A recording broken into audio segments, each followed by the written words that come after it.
We can't see you now. Now we can't. No, you moved away. Here we go. Here he There comes. you go.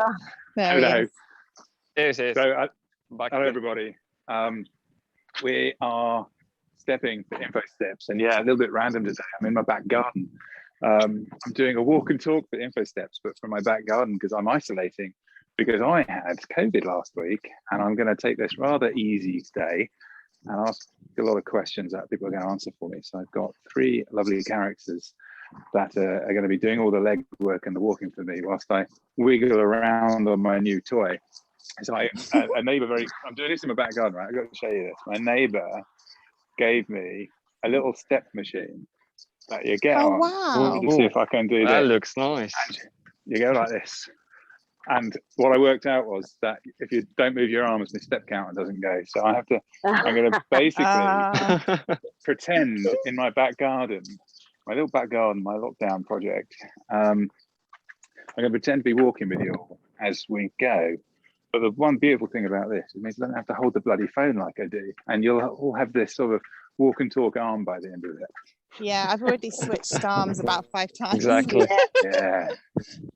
Don't worry about it. Mine really hurts too. Yeah, you'll get that dull ache on the end of it.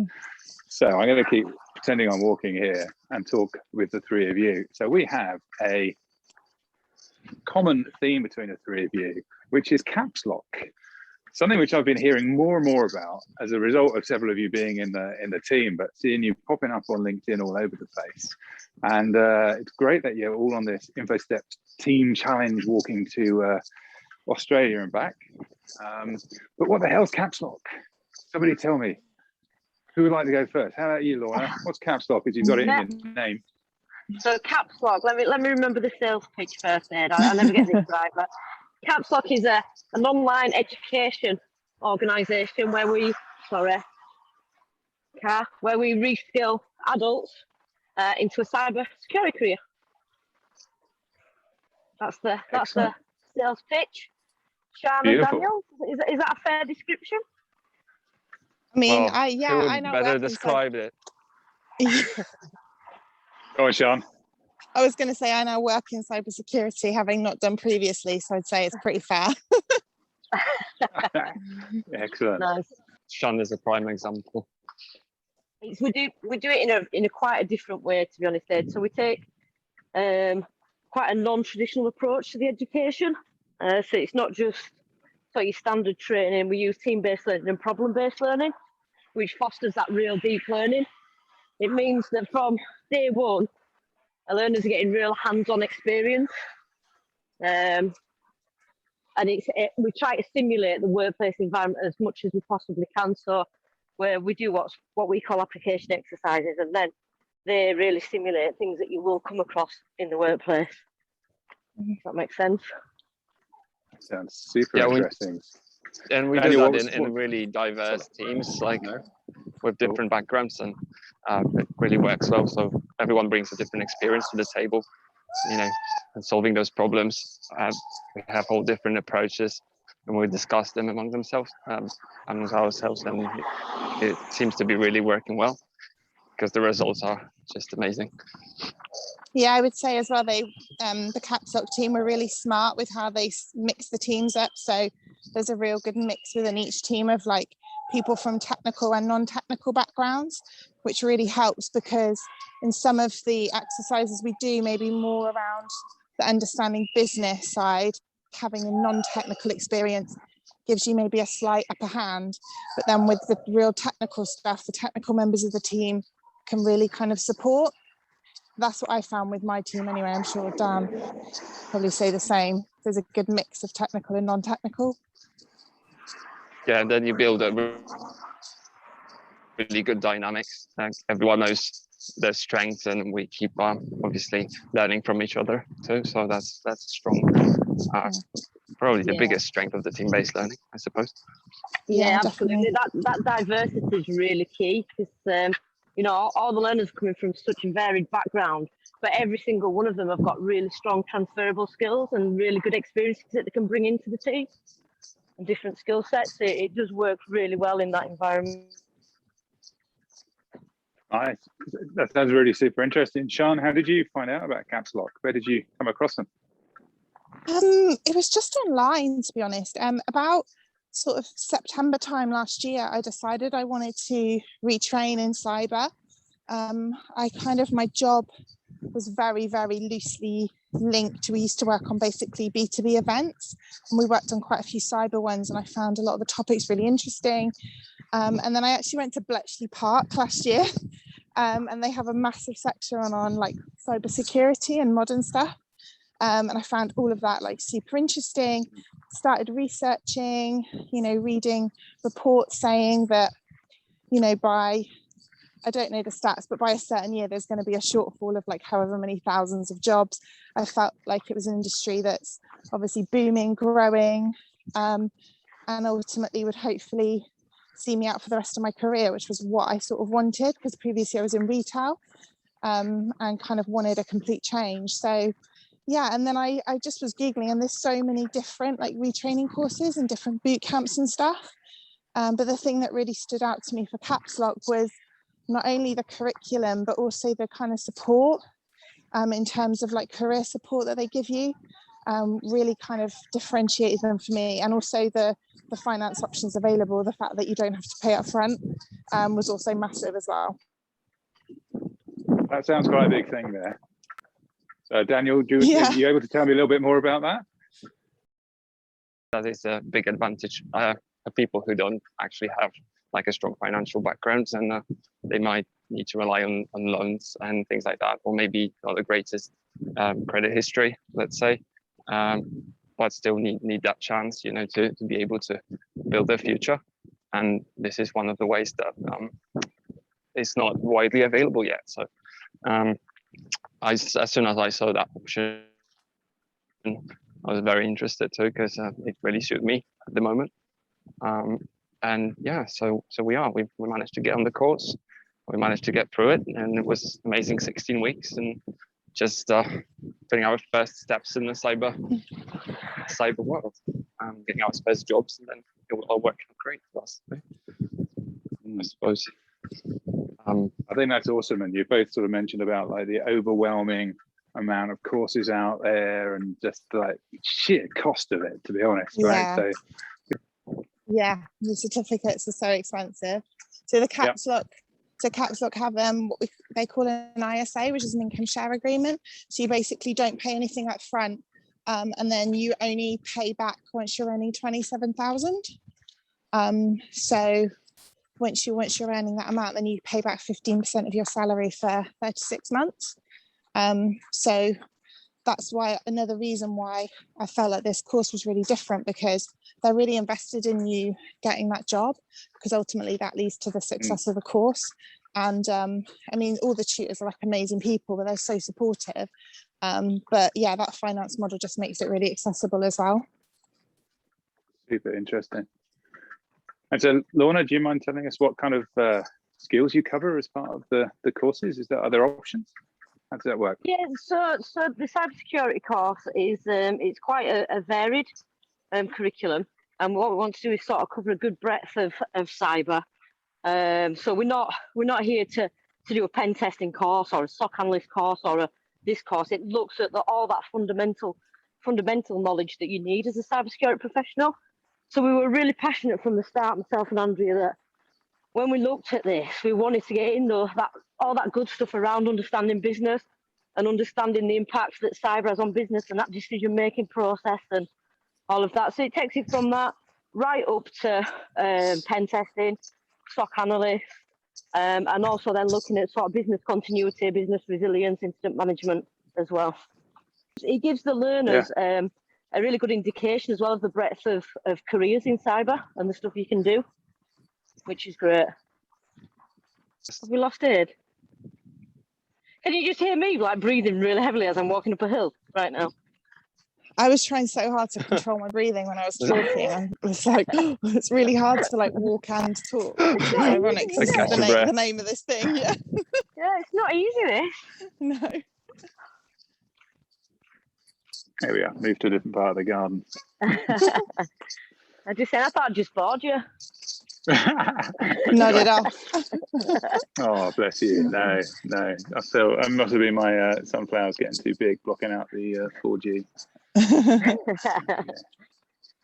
Okay, so here I am. I've jumped off my little step machine sitting in the garden because I'm getting a little bit knackered, and now I'm in Signal. So, how many people are on the CAPSLOCK program at any one time, or how many you go through? So we had on our pilot cohort, we had 81 learners. 80 have graduated, I think I'm right in saying, or will be graduating because part-time is still finishing off. They have about 3 weeks left to go. And then we're signing up, sorry, I'm on a hill. We're signing up the next cohort, and we're looking at a maximum of 60 on each. Okay. So, and it's looking like we're going to hit those numbers. Great. So you're currently signing up people at the moment. People were interested. Yeah, so, how should they find you? Well, full time is now closed, unfortunately. In fact, actually, I think they're both closed for August. Full time starts on the 16th, and part time starts on the 31st of August. But we will then be running another cohort sort of January, February. So if you go to capslock.ac, all the information's on there, and we have a Slack channel that you can ask questions and get support. And I'm going to mute now because this hill's very steep.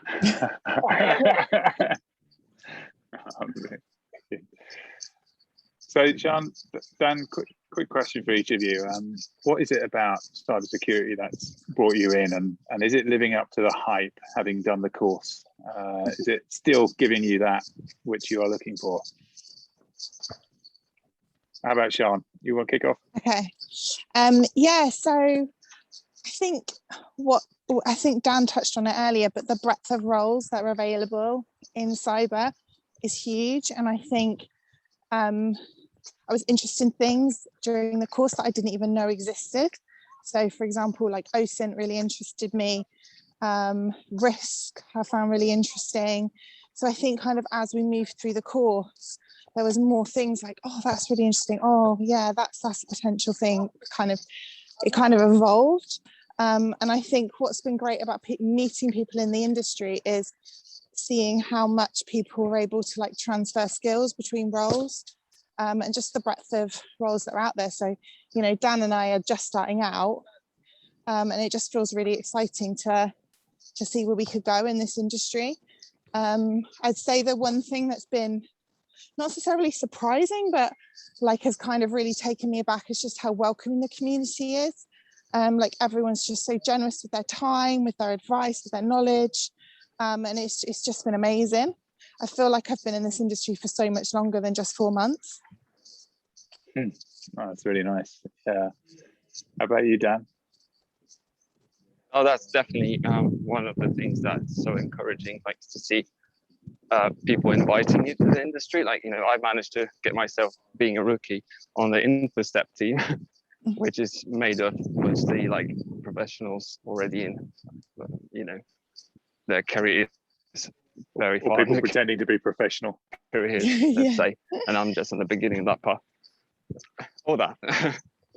But I don't know that now. So all I see is that everyone's so super supportive, and it's very encouraging.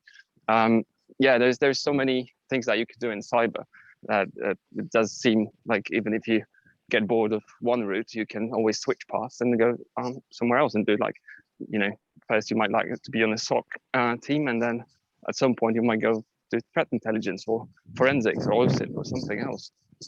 There's many different things, like the many different paths that you could choose. So that will make cyber very interesting, I suppose.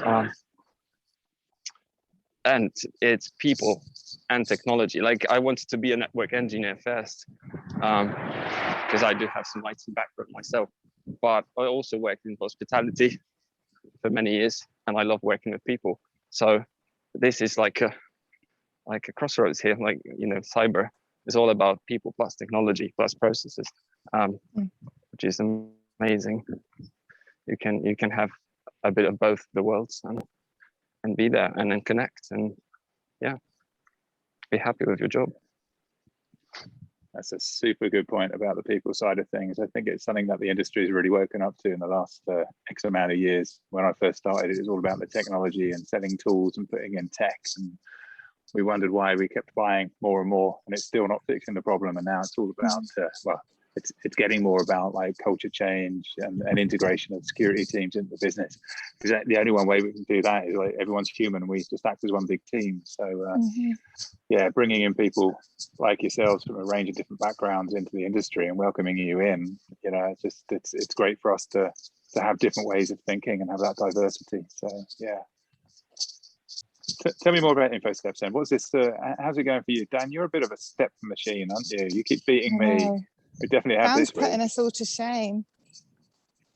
Okay, well, it's purely done because I'm still doing hospitality work, and you know, those long shifts, running back and forth, up and down in the restaurant. So that really helps. It feels a bit like cheating, to be fair, because I just do those 20,000 steps a day easily when I'm at work.